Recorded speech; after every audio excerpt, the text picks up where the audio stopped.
President, representanten skal ha stor ros for å ta opp et av kanskje de største dilemmaer som er i ferd med å komme når det gjelder produksjon av mat, nemlig bruken av GMO. Jeg synes at debatten så langt har vist hvilke viktige dilemmaer vi står overfor her. I forhold til helse, i forhold til miljø, etikk, samfunnsnytte og bærekraft. Jeg tror at den norske befolkningen og forbrukerne, som det også har vært pekt på her, er veldig opptatt av dette. Kanskje kan kunnskapen være mangelfull, men slik er det jo ofte hos forbrukerne, at kunnskapen til å begynne med er mangelfull. Og nettopp derfor tror jeg det er viktig å bruke tid på dette området. Vi har en restriktiv lovgivning, hvor vi har muligheter til selv å påvirke innenfor de avtaler vi har med andre land. Men det er jo heller ingen tvil om at de handelsforbindelser vi har, både i EU, EØS og i forhold til WTO, er viktig å holde orden på og utføre på en riktig måte.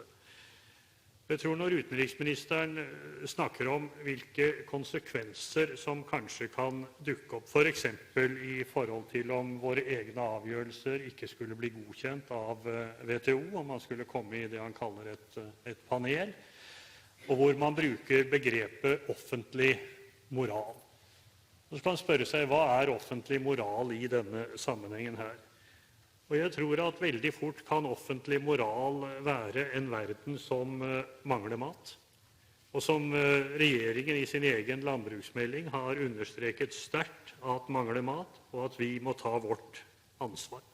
At det trengs større avlinger, at det trengs et mer lønnsomt landbruk, ikke bare i Norge, men over hele verden. At det selvsagt trengs større motstand mot plantesykdommer, slik at flere mennesker kan ernæres. Det er et etisk dilemma og et spørsmål om offentlig moral.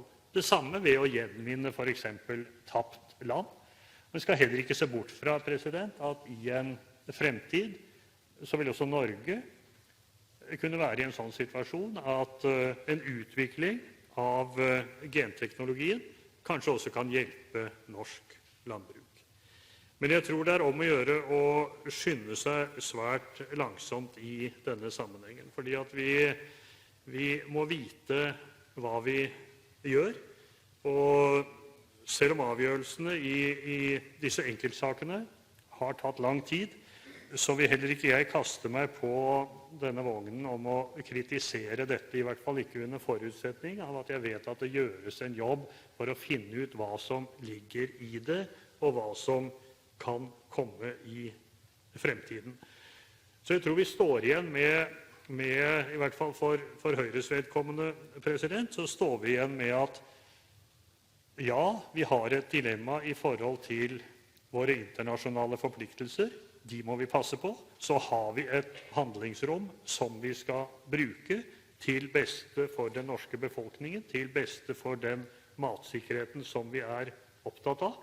Og så har vi liksom over det hele den etiske forpliktelsen, den offentlige moralen, som går på at verden kanskje på sikt vil forandre seg i en retning som gjør at også vi må se på om nye metoder som kan være sikre, etter hvert må testes ut om det kan være holdbart også for oss. Takk, president.